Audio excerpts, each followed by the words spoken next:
यज्ञ शुद्ध उच्चारण है, लेकिन हम जानकारी न होने के कारण यज्ञ बोल देते हैं। ध्यान रखना, ये ज संयुक्त व्यंजन है जो ज और य को मिलकर के बनता है। ध्यान रखना, यज्ञ करने से, हवन करने से, रोजाना यज्ञ की अग्नि में घी की आहुति लगाने से जहां पर वायु शुद्ध और पवित्र होती है, वहीं पर हम सबको शारीरिक सुखों के साथ साथ मानसिक सुख भी प्राप्त होता है। ओम नमो नमः सर्वविधात्रे जगदीश्वराय। आज धर्म ज्ञान की पवित्र चर्चा में हम यज्ञ की चर्चा आपके सामने करना चाहते हैं।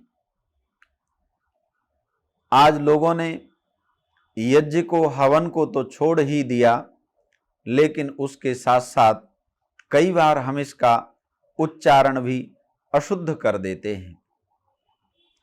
यज्ञ शुद्ध उच्चारण है, लेकिन हम जानकारी न होने के कारण यज्ञ बोल देते हैं। ध्यान रखना, ये ज संयुक्त व्यंजन है जो ज और य को मिलकर के बनता है। जैसे त और र को मिलाकर के त्र बनता है, वैसे ही ज और य को मिलाकर के यज्ञ शब्द सिद्ध होता है। तो हमें हमेशा इसका उच्चारण यज्ञ ही करना चाहिए।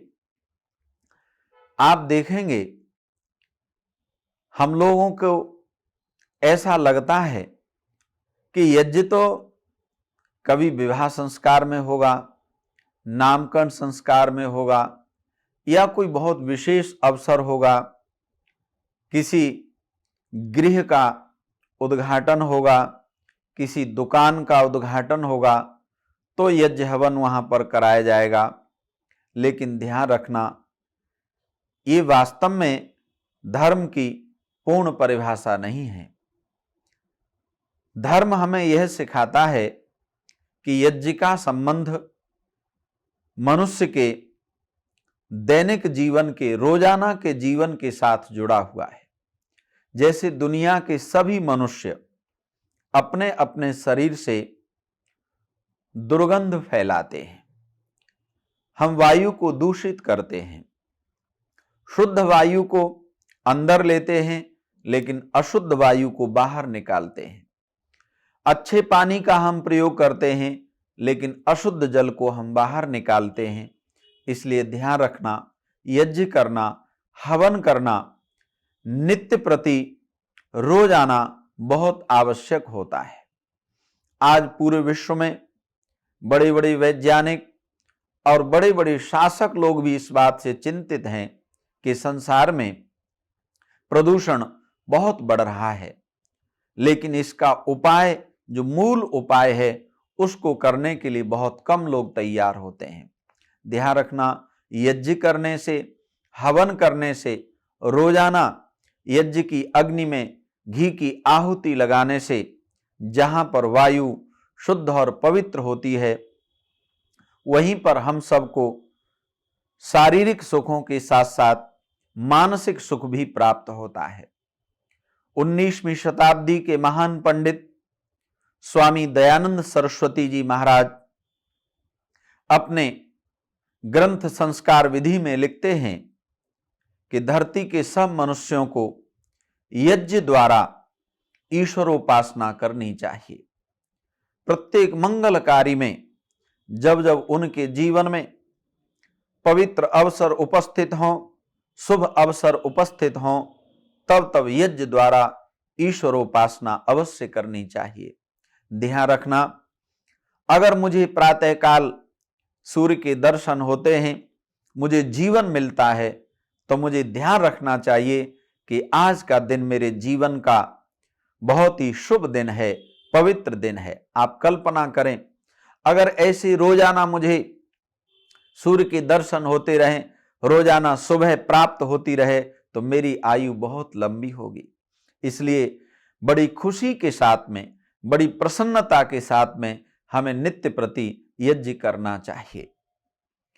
और यदि नित्य प्रति यज्ञ नहीं भी हो पाता है तो इसको बहुत अच्छा तो नहीं माना, पर ध्यान रखना, यदि दुर्भाग्य से नित्य प्रति रोजाना यज्ञ न होता हो तो हमारे घरों में, परिवारों में पाक्षिक यज्ञ जरूर होना चाहिए।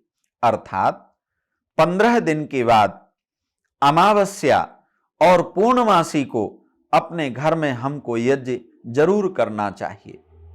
आप कहेंगे इन 2 दिन में ही ऐसी क्या विशेषता है जिससे हमें अमावस्या और पूर्णमासी को यज्ञ करना चाहिए? आज सब लोग पढ़े लिखे हैं, आप सब जानते हैं अमावस्या और पूर्णमासी के दिन चंद्रमा की विशेष किरणें होती हैं।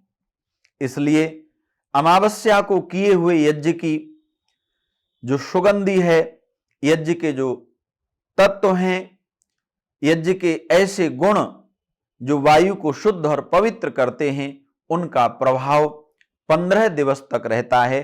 अर्थात पूर्णमासी को यदि आपने अपने घर में यज्ञ कर दिया तो अमावस्या तक उसका प्रभाव रहेगा, और अमावस्या को आपने पुनः अपने घर में यज्ञ कर दिया, हवन कर दिया, तो उसका प्रभाव फिर पूर्णिमा तक बना रहेगा।